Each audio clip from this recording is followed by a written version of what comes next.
Sir ఈరోజు ప్రజావాణి ఉంది 5 మంది ఎవరు అందరూ ప్రజావాణి మిగతా రోజు కాదు ఇది డిజిటల్ ఇది ప్రజావాణి ఈరోజు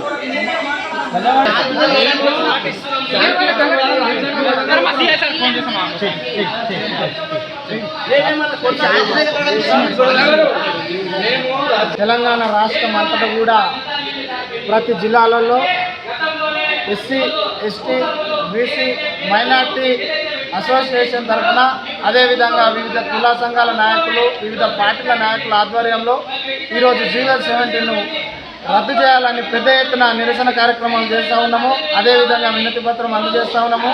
ఈ GO-17 ఏం చెప్తుందంటే ఈ ఎస్సీ ఎస్టీ బీసీ మైనార్టీల హక్కులు కాలరాయాలనే ఆలోచనతోటి రేవంత్ రెడ్డి ప్రభుత్వం కంకణం కట్టుకున్నది. ఎందుకంటే ఎంతో కొంత ఉపాధితోటి కేసీఆర్ ప్రభుత్వంలో కొన్ని కుటుంబాలు పోషణతోటి జరుగుతూ ఉంటే ఈరోజు రేవంత్ రెడ్డి ప్రభుత్వము ఆ ఒక్క 20,000 రూపాయలు కూడా గుంజుకొని బినామీల పేరిట లక్షల కోట్ల రూపాయలు వేరే రాష్ట్రాలకు కట్టుబెట్టాలన్న ప్రయత్నం చేస్తుంది. మొన్న టెండర్లో మొత్తం కూడా వేరే రాష్ట్రాలకు కూడా ఇవ్వడం జరుగుతూ ఉన్నది. కాబట్టి మేమేం చెప్తున్నామంటే రేవంత్ రెడ్డి గారికి మీరు చేవల్లో ఎస్సీ ఎస్టీ డిక్లరేషన్ ప్రకటింపజేసారు కదా, ఎస్సీలకు ఎస్టీలకు రిజర్వేషన్లు ఇస్తానని చెప్పారు కదా, అదేవిధంగా కామారెడ్డిలో బీసీలకు రిజర్వేషన్లు ఇస్తున్నారు కదా టెండర్లలో, మరి ఎక్కడ కూడా మీరు టెండర్ల అన్ని కాంట్రాక్టులలో రిజర్వేషన్లు ఇస్తామని చెప్పి ఈరోజు ఎక్కడ కూడా రిజర్వేషన్ లేకుండా వాళ్ళ రిజర్వేషన్లు కాలరాయాలని చూస్తూ ఉన్నాడు. మరి ఈరోజు మన ఒక ఆయన ఏమంటాడు, రాజ్యాంగం పట్టుకొని మొత్తం దేశమంతా తిరుగుకుంటూ రాహుల్ గాంధీ రిజర్వేషన్లు అమలు చేస్తాము రాజ్యాంగాన్ని నమ్ముకొని తిరుగుతున్నామని చెప్తున్నాడు. ఇంకో ఆయన ఏం చేస్తున్నాడు, తెలంగాణలో చోటారాయుడు మొత్తం రిజర్వేషన్లు అన్నీ కూడా పోయే విధంగా కుట్రపూరితంగా చేస్తుండు. ఖబర్దార్ రేవంత్ రెడ్డి, నీ వైఖరి మార్చుకోవాలి. ఎందుకంటే నీకు బుద్ధి చెప్పే రోజు దగ్గరగా వస్తుంది. ఎందుకంటే ఎస్సీల ఎస్టీల బీసీల మైనార్టీల హక్కులు కాలరాయాలని చూస్తున్నావు. నువ్వు రాజ్యాంగబద్ధంగా ఒకవేళ పరిపాలన జరగకపోతే మొత్తం తెలంగాణ రాష్ట్రం అంతా కూడా ఒక అగ్నిగుండంగా తయారవుతుంది. ఎక్కడికక్కడ కుల సంఘాలు కానీ వివిధ పార్టీల నాయకులు కానీ నీకు బుద్ధి చెప్పి నిన్ను గద్దె దించే అవకాశం ఉన్నది. కాబట్టి నువ్వు ఇప్పటికన్నా ఈ 2 ఏళ్ల పరిపాలనలో నువ్వు మంచిగా రాజ్యాంగబద్ధంగా పరిపాలించాలని, వెంటనే GO-17 రద్దు చేయాలని, అన్ని చిన్నతర కాంట్రాక్టర్దారులందరూ కూడా ఎస్సీ ఎస్టీ బీసీ మైనార్టీలందరూ కూడా టెండర్లలో రిజర్వేషన్లు ఇవ్వాలని కోరుకుంటున్నాము. GO-17 వెంటనే. BMP బహుజన ముక్తి party Vikarabad district president for the contested MLA candidate. ఇప్పుడు ఈ GO నంబర్ 17 ఎందుకు రద్దు చేయాలంటే మా బడుగు బలైన వర్గాల ఆశాజ్యోతిని ఆర్పేద్దామనేసి ఈ కాంగ్రెస్ ప్రభుత్వము కంకణాలు కట్టుకున్నది. ఎందుకంటే అప్పుడు గత ప్రభుత్వం కూడా ఒక 1000 నుంచి 10,000 వరకు టెండరు ఉండే అమల్లో ఉండే.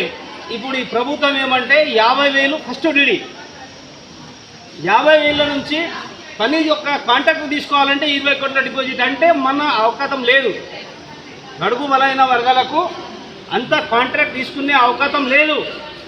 ఎందుకంటే వాళ్ళ బామర్దులు కానీ అల్లుళ్ళు కానీ ఇంకోరు కానీ వాళ్ళకే కావాలి. అంటే తెలంగాణలో ఉన్న గడుగు బలైన వర్గాలను అందరిని చచ్చిపోయినారా? మీరేనా కాంట్రాక్టర్లు తీసుకొని మీరే చేసుకోవాలన్నా? మేము చేయొద్దా? పనులు చేసుకొని బతుకోద్దా? తెలంగాణ రావాలని కంకణాలు కట్టుకొని మేము ప్రాణత్యాగం చేసినాము, జైలులో పోయినాము, రాత్రి పగులు కూడనక తిండి అనక సావు దెబ్బలు పడి మేము తెలంగాణ తెచ్చుకున్నందుకు ఇది పాపమా? మాకు ఎందుకని ఇట్లా సతాయిస్తున్నారు? ఈ GO నంబర్ 17ని వెంటనే రద్దు చేయాలి. ఎందుకంటే మీ చేతిలో ప్రభుత్వం ఉందని ఎట్లంటే ఆట ఆడుకుంటున్నారో. ఇప్పుడు ఇంకో 2 సంవత్సరాలు 2.5 సంవత్సరాలు ఉన్నాయి. దాన్ని కూడా గద్దె దింపడానికి టైం పడదు మా దగ్గర. చెప్తానున్నాము, దయచేసి ఇది రిక్వెస్ట్ అనుకోండి, హెచ్చరించి మాట్లాడుతున్నాం అనుకోండి, డిమాండ్ అనుకోండి. మా వాళ్ళకు కాంట్రాక్టు అందరినీ మా బడుగు బలైన వర్గాలకు ఎస్టీ ఎస్టీ బీసీ మైనారిటీ సోదరులకు కాంట్రాక్ట్ ఇచ్చి వాళ్లకు 4 పైసల ఆమ్దాని కావాలనేసి మేము కోరుకుంటున్నాము. న్యాయబద్ధమైన డిమాండ్కు ఈరోజు వికారాబాద్ కలెక్టర్ గారికి మెమోరాండం ఇవ్వడానికి మా దళిత సోదరులు బహుజన సోదరులు అందరూ రావడం జరిగింది. దీనికి ఒకే ఒక కారణం ఏంటంటే అన్యాయంగా మన బహుజనులను కానీ దళితులను కానీ మన కాంగ్రెస్ గవర్నమెంటు జీవో నంబర్ 17ను తీసుకొచ్చి ఆర్థికంగా వీళ్ళను దెబ్బతీలే అనే ఒక కుట్రపూరిత వాతావరణంలో రేవంత్ రెడ్డి గారి ప్రభుత్వము పన్నుకున్నది. దీన్ని యావత్ తెలంగాణ సమాజం మొత్తం వ్యతిరేకిస్తుంది. దాంట్లో భాగంగా ఈరోజు వికారాబాద్ కలెక్టర్ గారికి మెమోరాండం ఇవ్వడానికి వచ్చినాం.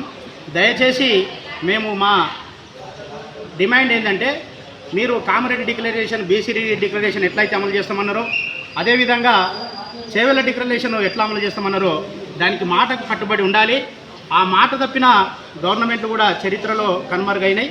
ఇప్పుడు కూడా మీరు కూడా ఒకవేళ ఈ డిక్లరేషన్లు ఇట్లంగా అమలు చేయకుండా మీరు మోసం చేస్తే రాబో దినాల్లో మీకు కూడా తగిన గుణపాఠం జరుగుతుందని తెలియజేస్తూ హెచ్చరిస్తూ ఈ చేవెళ్ళ డిక్లరేషన్ కానీ లేదంటే కామారెడ్డి డిక్లరేషన్ అమలుపరుస్తూ అదేవిధంగా 17 జీవోను రద్దు చేయాలని కోరుతున్నాం.